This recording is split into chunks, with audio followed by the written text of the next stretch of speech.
Good morning, ladies and gentlemen. My name is Simon Mills. I'm a Senior Associate at the Zien Group, and I would like to welcome you all to today's FS Club webinar, where we're going to be discussing natural climate solutions, seeing the woods for the trees.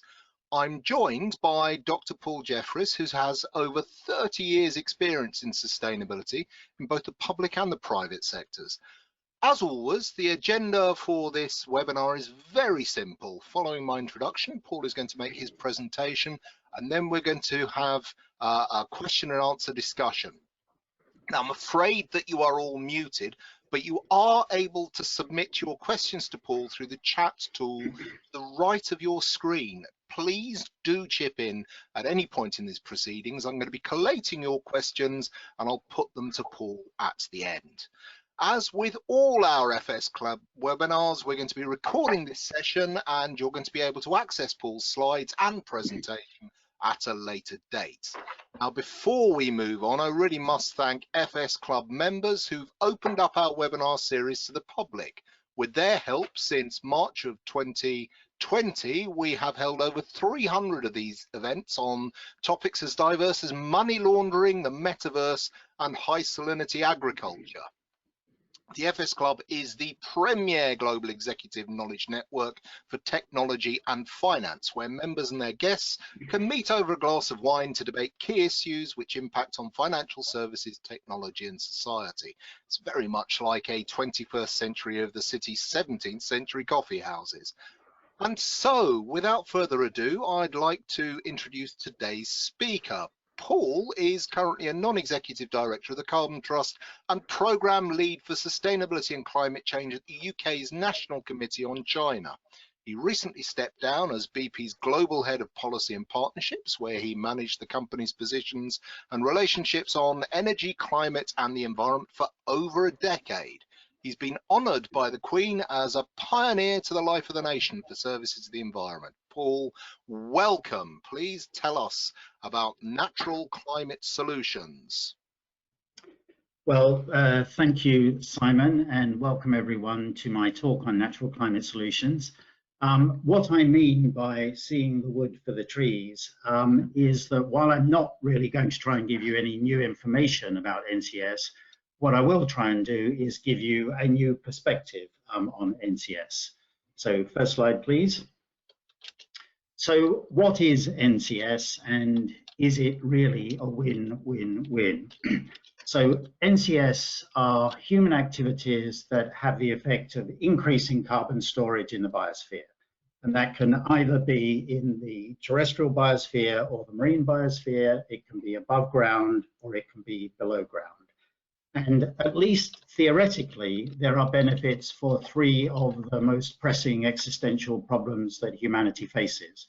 One of them is tropical forest loss, one of them is biodiversity loss, and the biggest one, of course, is climate change itself.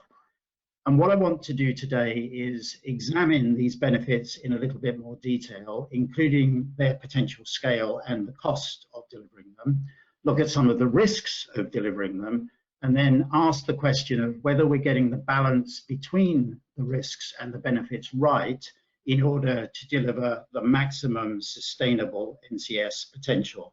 And I'll say up front that I think the answer to that question is no. So moving on. So for the next three slides, there's no need to look at the detail of the charts or the data. They're all intended simply to illustrate the messages in the red boxes, which for forests are essentially that by most metrics, either progress is going too slowly or we are actually moving backwards. And that's in spite of major commitments, major efforts, a lot of time and a lot of money being spent in this area. Moving on to biodiversity, it's more or less the same story for biodiversity loss, and perhaps an even worse story in that by most metrics we are actually going backwards in spite of major commitments, a lot of effort, a lot of time and a lot of money being spent. And finally, moving to climate change. Again, no need to go into the details of these charts, you've all seen them before, but in this case, in spite of immense effort, immense commitment, a lot of time, effort and money, by all major metrics, we continue to move in the wrong direction. And certainly it's the case that we are not on track to reach 1.5 or even below 2 degrees at the moment. So moving on. How can NCS help deal with these problems, and in particular with the climate problem? Well, once again, please don't scrutinize this chart too closely, and particularly the numbers in the chart, because I actually think the numbers are wrong. I selected this diagram simply because, believe it or not, it is actually the simplest chart I could find that kind of explains the dynamics of NCS. And the nuts and bolts are that there are absolutely vast stores or stocks of carbon in the biosphere, in the land and in the sea. Now, in nature, those stocks of carbon are in constant flux between the land and the sea and the atmosphere in both directions, and that those so-called fluxes are enormous, much bigger than human anthropogenic emissions, but those fluxes are in broad equilibrium. Now, a problem occurs, though, when human land use, particularly agriculture, forestry, but other land uses as well, which is often referred to as AFLU, has the effect of disturbing the natural equilibrium by releasing more carbon from land use change than the carbon that's absorbed. Now, it only disturbs the natural equilibrium by a small proportion, but this actually accounts for a very large proportion on a net basis for anthropogenic greenhouse gas emissions, estimated to be up to around a quarter. And what that means is that NCS, i.e. storing carbon in the biosphere through land use change, has not just an important role in net zero, it actually has an essential role. Because first we have to reduce this quarter of net anthropogenic emissions to near zero. And secondly, we have to increase the carbon removal from land use change, which will be necessary at net zero. Next slide. So what is the global carbon mitigation potential of NCS? This slide is taken from a study which is a little bit old now. It's 2017, but it remains for many stakeholders and for me at least the most detailed and balanced assessment of the sustainable potential, because it comes from a primarily environmental perspective. And for that reason, it imposes quite significant sustainability constraints on the assumptions behind the potential that is seen for NCS at different costs. But in spite of those sustainability constraints, the study estimates that NCS could achieve over 20 gigatons of mitigation in carbon dioxide equivalent terms per year by 2030. And just to put that in context, if you look at the chart on the bottom right of the screen, that's roughly equivalent to all global emissions from the oil and gas sector, in fact, slightly more than that. Now, the study estimates that around half of that could be delivered in a way that they call cost effectively, which is at less than $100 a ton. And that equates to a third or more than a third of the mitigation that would be needed to be on track for the Paris goals. Of that, a third would be available at less than $10 a ton. And half of the potential is from reducing emissions from land use. The other half would be by increasing carbon removals from the atmosphere by land use change. Next slide, please. In terms of the specific types of NCS and the volumes of abatement that could be expected, most of it comes from changes to forestry, around 2/3 from forestry. The other third roughly divided equally between agriculture and wetlands, and around a quarter of the total in all those ecosystems from soil carbon. Now, there are other estimates that are higher and lower than this, but as I say, this is considered to be, if you like, one of the best and most balanced estimates. And it's just to give a ballpark order of magnitude sense of the potential. So moving on. But there's more. believe it or not. I've already drawn attention to the forest preservation and biodiversity conservation benefits of NCS as well as carbon, but there are other improved ecosystem services from NCS. There's the opportunity for more sustainable livelihoods, there's a preservation of local indigenous cultures, and there are a variety of health, food security, medicinal and pharmaceutical benefits as well. So moving on. So given all of these benefits, why isn't NCS happening at scale now?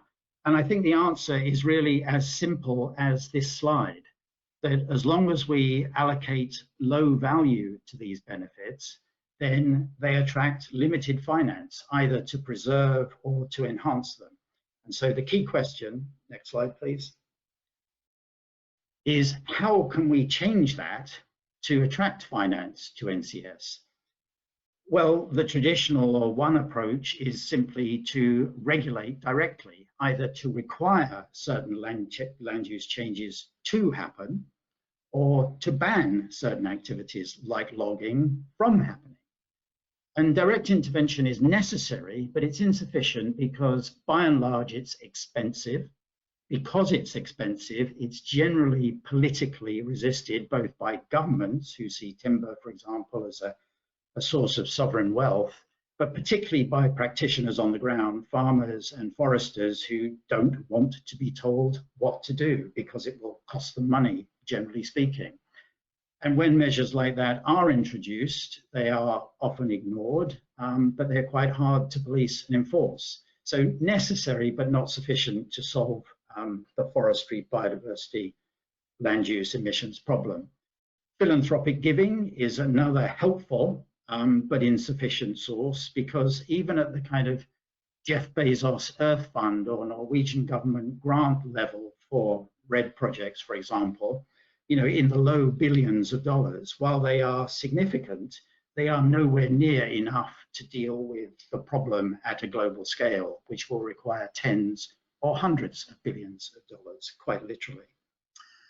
So the one lever that does appear to have the potential to deliver finance at scale would be to allow NCS to be used for offsetting for industrial emissions, because that would have the effect of bringing carbon pricing to the land sector, at least indirectly. And that could either be done on a voluntary basis to meet corporate targets, or it could be done within regulated cap and trade and tax systems. And most of you will be familiar with the fact that this has already happened, both in voluntary and in regulated contexts. But given the fact that we've now been trying to do this or looking at doing this for at least 3 decades, it's happened at a relatively limited scale, certainly relatively limited compared with the potential that we saw on the other slide. So next slide, please. The question is, can the current markets that exist, both regulated but particularly voluntary, can the current markets for NCS and other forms of offsets be scaled to deliver the kind of potential that we saw was cost effectively available for NCS from the slides earlier? Now, looking at the performance of the voluntary carbon markets last year, you might be forgiven for thinking that the answer to that question is yes, because driven by COP26 and particularly by commitments made by companies under a program called Race to Zero, the voluntary carbon market did literally explode last year. It went as high as 3 gigatons of carbon dioxide equivalent as a volume in the market, and a value of over $1 billion. So very substantial. But because the explosion was from a very small base indeed, it has still ended up at a relatively low level in the context of the potential. So 0.3 gigatons relative to 10 or 11 gigatons is obviously relatively small. So looking forward to 2030, an organization called the Task Force on Scaling Voluntary Carbon Markets, which has a bias towards optimism, I would say, has projected that the market for offsets, including NCS, could increase 15-fold over 2020 levels to as much as 2 gigatons and a value of $180 billion by 2030. You know, very substantial indeed. Some, and Trove Research thinks that estimate might be a little bit optimistic and has suggested 0.5 to 1 gigaton by 2030. But the point is that these projections, while they are definitely significant and more significant than we're seeing at the moment, they are still very far below the cost-effective NCS potential that is thought to exist. And on the supply side, the Nature Conservancy has estimated a maximum NCS supply of only around 0.3 gigatons, at least out to 2023. So the critical question that I want to answer today is, will the growth that we saw last year in the offsets and NCS market be sustained over time, or is it going to plateau or fall? And I think that the answer to that question will depend entirely on how society chooses to respond to the sustainability concerns about using offsets and NCS in particular. So if we move on. So what are the concerns about NCS supply, and are there solutions? Well, forgive me, I don't have time to go through these concerns in detail, but I'm not trying to gloss over the concerns, because I will acknowledge upfront and openly that the concerns are very real and they must be addressed robustly.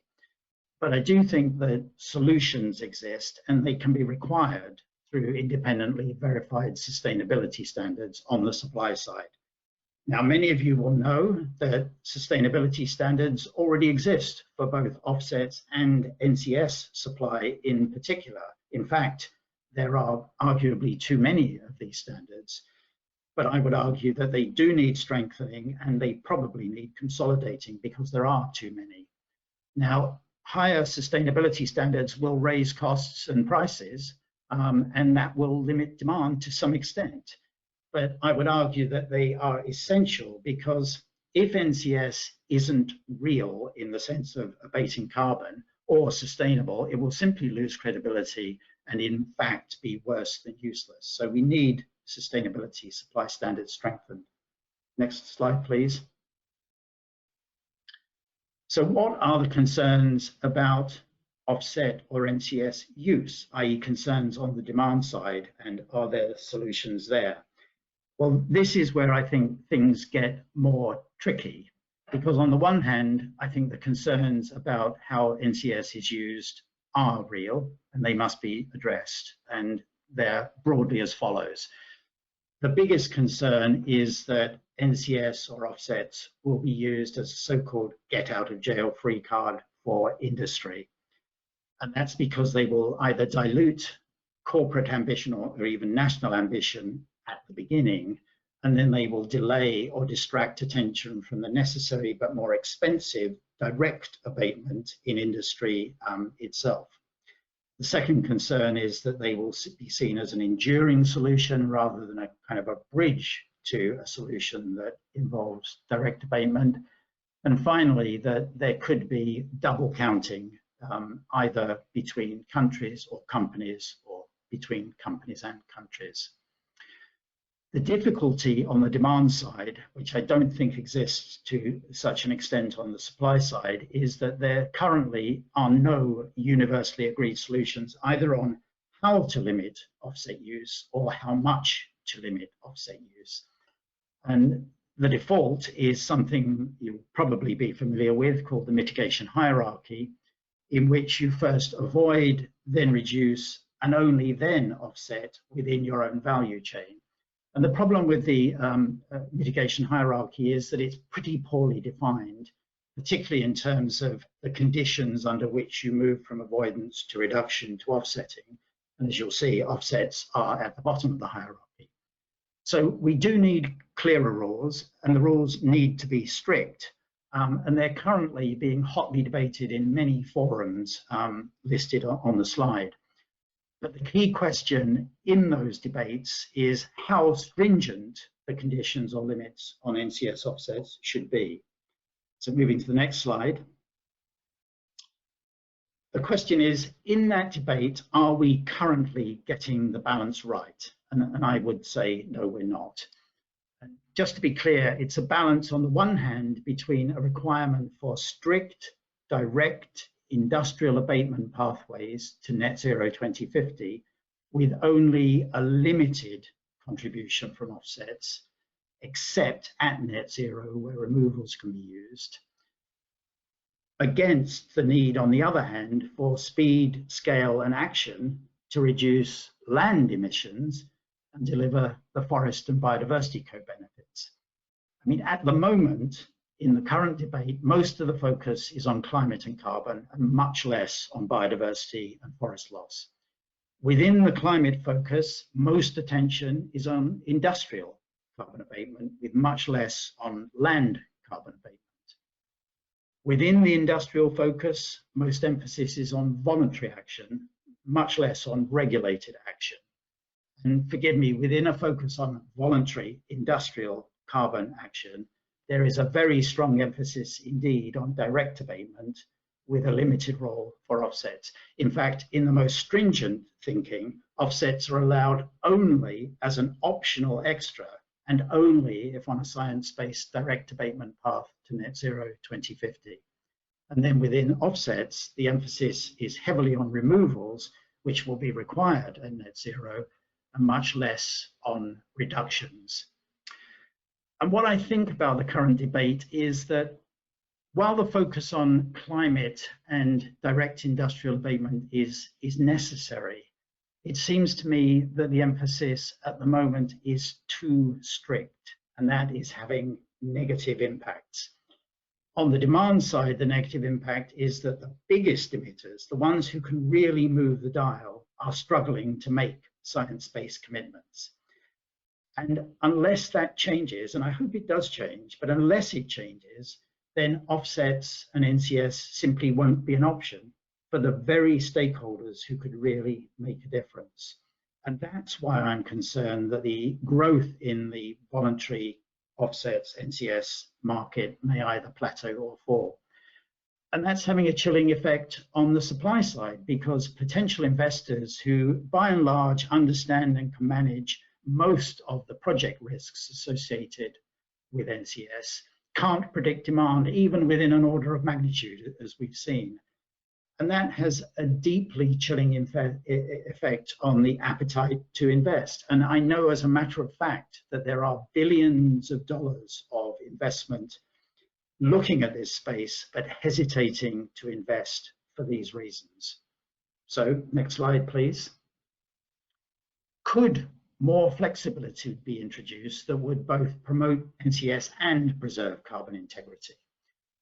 Now, I would say the answer is yes, and this is my proposition. This is the meat of what I'm trying to say today, that if offsets are real and sustainable, and you have to take that as a given, and that's why I say we need strict sustainability supply standards. But if that is the case, and if an entity, either a company or a country, sets a net zero by 2050 target, then I would ask, why not allow NCS and offsets as an economic choice, i.e. a first choice on the path towards that target?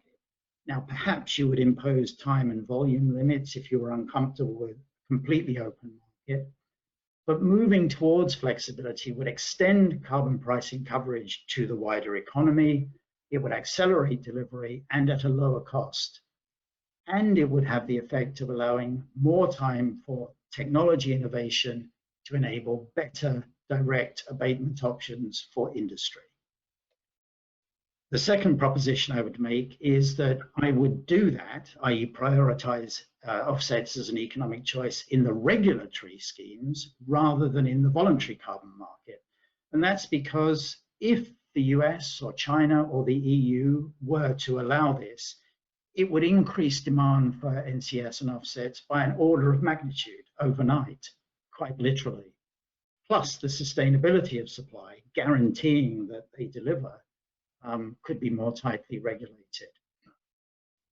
And finally, I would say that if that flexibility is too much for some people, then I would urge us at least to consider that kind of flexibility for NCS, because I do think NCS is special and different. It's different first because AFLU emissions, as I've shown, are huge and they must be reduced to near zero or net zero. And right now, there are no other policies to do that, or at least to do it quickly and at scale within the AFLU value chain itself. For some other offset value chains, so ozone depleting substances, for example, there are other policies, so you could exclude those, but there aren't. You know, how do people expect that land use emissions are going to be reduced except by this mechanism? We've already seen that NCS co-benefits are enormous, but currently ignored or unrewarded. And finally, NCS reductions, especially avoided tropical deforestation, is needed right now, not in 20 or 30 or 50 years. And they offer the largest, fastest, lowest cost abatement and the most co-benefits. What's not to like? So in conclusion, should we rebalance to a more flexible approach? Well, I would say yes. I would say that if we had unlimited time, if we had lots of options for carbon abatement, and if there were no socioeconomic barriers to abatement, and if we were seeing rapid progress on the ground, then yes, current thinking on tight industrial constraints on the use of offsets might make sense. But the sad reality is that we have no time. We have very few options and almost no options for biodiversity or forests. And there are immense socio-political economic barriers to progress. And as we saw, we are seeing almost no progress on the ground. And I would ask, is there any real reason to think that that is going to change quickly, or at least quickly enough to justify current thinking? I would say no. I think it is time to redress the balance. I would retain a strict industrial net zero targets. You know, those are without question, but more flexibility on the use of offsets and NCS in particular on the path to net zero by 2050, because that would, on the other side of the scale, deliver the speed, scale, and action to reduce both industrial emissions and land emissions and forest and biodiversity co-benefits. Thank you. Wow, that was absolutely fascinating, Paul. Now, we have got an absolute deluge of questions for you from the audience, but I am going to take Chairman's privilege and put my own question to you to start with. You mentioned the role of effective carbon pricing and delivering NCS. How can we avoid the mistakes that were made with CDM and joint implementation post Kyoto? Well, I think we can avoid those mistakes by learning from those mistakes. You know, they were real, they were made, but they're broadly understood, and for the most part, there are options now understood and available for dealing with them. I didn't have time, as I said, to go into detail on the sustainability of supply side, but you know, even problems that are or were thought to be intractable, like permanence, you know, for example, that's a very significant one. You know, the possibility that in the future the forest might be cut down or it might burn down, you know, which are real possibilities. You know, nobody can deny that. There are mechanisms, you know, at least within the market, to deal with those intractable issues. You know, you can have what are effectively insurance buffer pools of credits that are set aside such that if in the future there were loss of permanence, that could be compensated from within the pool. So the answer is that you know, we've learned from those. There are solutions and they can be implemented, and they are being implemented in those regimes, like the California cap and trade system, for example, does require measures to address the mistakes of the past. I'm going to pick up on what you said about insurance there. I've got a question here which says, why not apply the global insurance value of assets at risk to issue NCS green bonds? Yes. Yeah. I mean, I'm not proposing this as an exclusive solution. There are other financial instruments and mechanisms available, and green bonds are certainly one of them.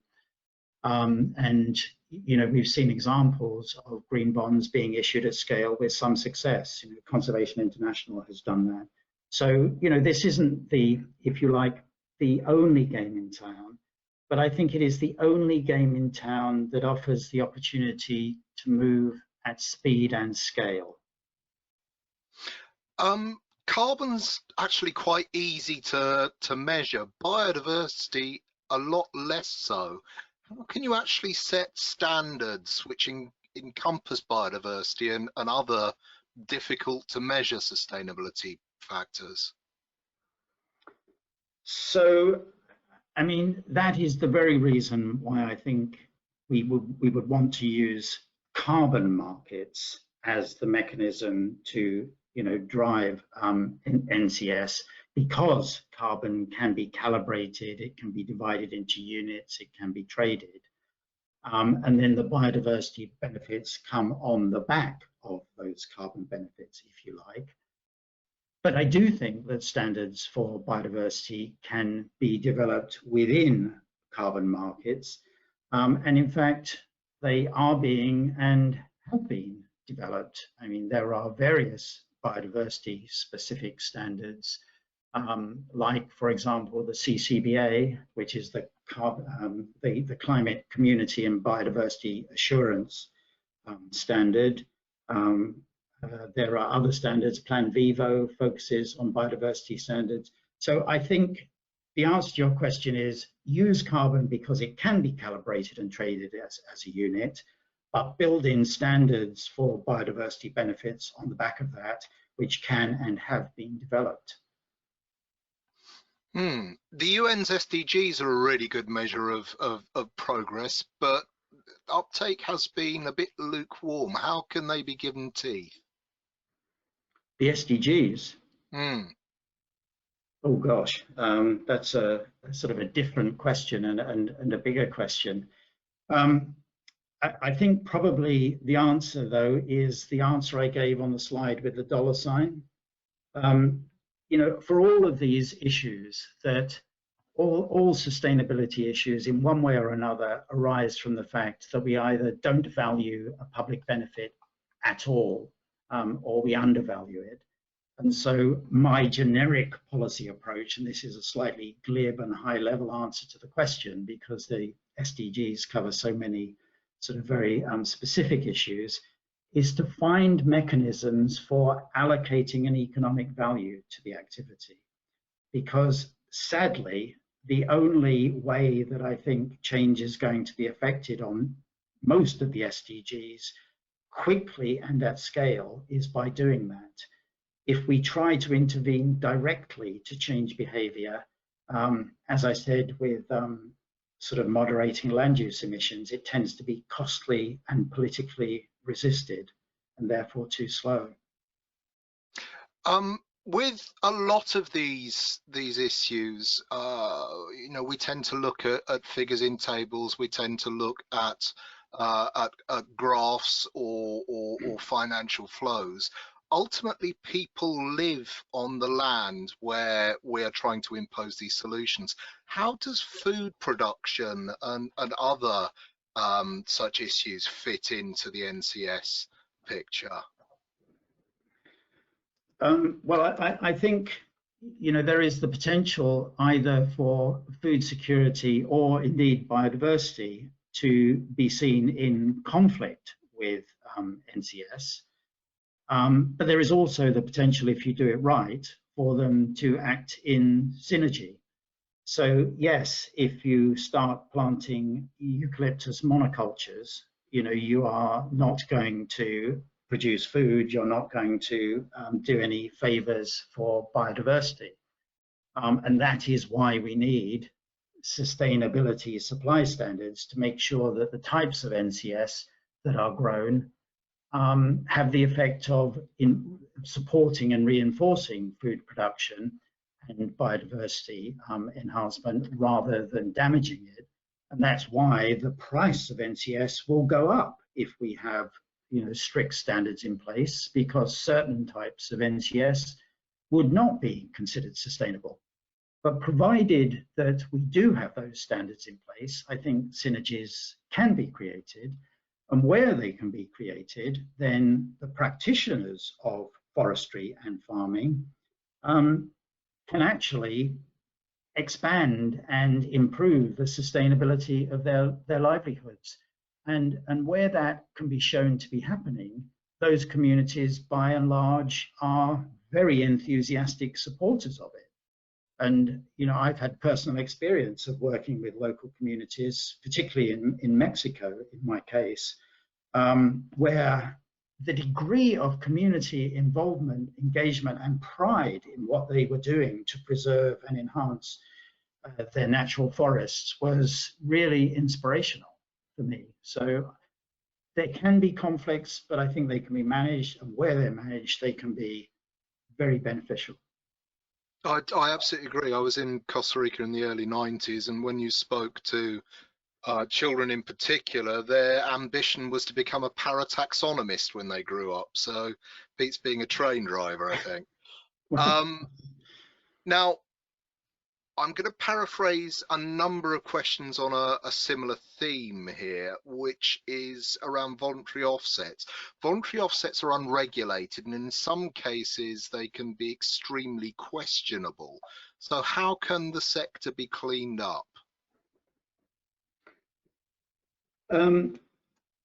Yeah, I would agree with that. And that's, first of all, why I absolutely insisted on the need for strict sustainability standards that are independently verified by a third party. It's also why I suggested that it would be better to include these standards in regulated tax or cap and trade schemes rather than or as well as in the voluntary market. But having said that, I don't think we're looking at an impossible task here. I think, as I said, there are solutions on the supply side. They can be incorporated in targets, and the markets for voluntary carbon offsets must be, regulated, if you like, at least on a voluntary basis. And there are plenty of examples where there is sort of there's a sort of a halfway house between regulated schemes and voluntary schemes. And Corsair, the airline system that is being proposed for offsetting within the airline industry, is one example of that. And I would absolutely agree that if we are unable to insist on sustainability standards in the voluntary sector, and if the voluntary markets are unwilling or unable to ensure that sustainability of supply is guaranteed, then this won't and shouldn't happen on the scale that I'm talking about. But I think it can. The dust has now well and truly settled on COP27. What do you think of the outcomes from the process? To be honest, very disappointing. In terms of the meat of it, i.e. meaningful new commitments from governments around their NDCs, or commitments for financing for climate, we saw little or no change. And there were some high-level agreements made around coal, high-level agreements made around forestry, in fact. But what you saw was almost immediately after those agreements were announced, and they were very high-level agreements, sort of half a page political declarations of intent, some of the major emitters or major deforesting countries almost immediately issued statements qualifying their support for these statements. I mean, so in that sense, it was disappointing. And even the UK chair of the COP, Alok Sharma, has recently said that the fragile success, I think he used the word fragile success of COP26 was in danger, because a couple of months on and we're not seeing even the relatively weak commitments that came out of it. One thing that did come out of it was agreement on Article 6, which involves the question of rules for accounting when exchanges occur between countries. It's whether you see that as a success or not is partly subjective, but it did at least agree on the principle that so-called corresponding adjustments would be necessary between countries that exchanged reductions under their NDCs. So that will at least partly deal with the question of double counting, and particularly in the land emissions sector, if it is followed according to the rules that were agreed. So maybe there's some reason for hope there, but in general, I personally was disappointed. Right, hold on. This is quite a complex question, and I will try and paraphrase it. I think the heart of it is, how does discounting apply to the value that we give to offsets? Okay, so I mentioned the option of having a buffer pool of credits for offsets and for NCS in particular to deal with the problem of permanence. If the market believes that offset credits are less valuable either than credits that are issued under regulated schemes or direct emissions reductions and removals within value chains, if there is a perception or a reality that that is the case, or a perception or a reality that offsets are less sustainable in some other way apart from carbon, then I think there is an argument, and I think the market will reveal this, and in fact the market has revealed this, that there will be a discounted value for offset credits relative to other forms of carbon reduction. And by and large, that's how the market works. If it perceives that a commodity is of lower value than an equivalent commodity, it will attach a lower value to it. And particularly for CDM credits, the ones that went so badly wrong in so many respects, they have been trading recently, until quite recently, a couple of years ago, at very, very low levels indeed, very high discounts to the value of carbon credits in, say, the EU emissions trading scheme. So whereas the EU emissions trading scheme, I haven't looked recently, but it was up around or over 50 quite recently. I'm not sure where it is today, I haven't looked. But some CDM credits were trading well below $5. So, I think that's how the market would deal with it. But if over time, offsets and NCS in particular can demonstrate that they are real and sustainable, then that differential should reduce, which is a bad thing in the sense that it will drive up the price of offsets, but a good thing because it will drive up sustainability and credibility. Excellent. I'm afraid time has caught up with us, ladies and gentlemen. I know that some of you still got questions to ask. You can contact Paul through us. So if you email us, we will pass your questions on if you'd like to enter into correspondence with Paul. And please do. We have a recording of this presentation. We're going to be putting it online in the next couple of days. It just remains for me to thank Paul, to thank the members of the FS Club for making today possible, and to thank you, the audience, for all your wonderful questions. I would urge you to keep an eye on our forthcoming events, for more webinars, which include the future of finance on the 8th of February and can we trust AI on the 9th of February. We hope to see you again soon. Goodbye and stay healthy. Thank you.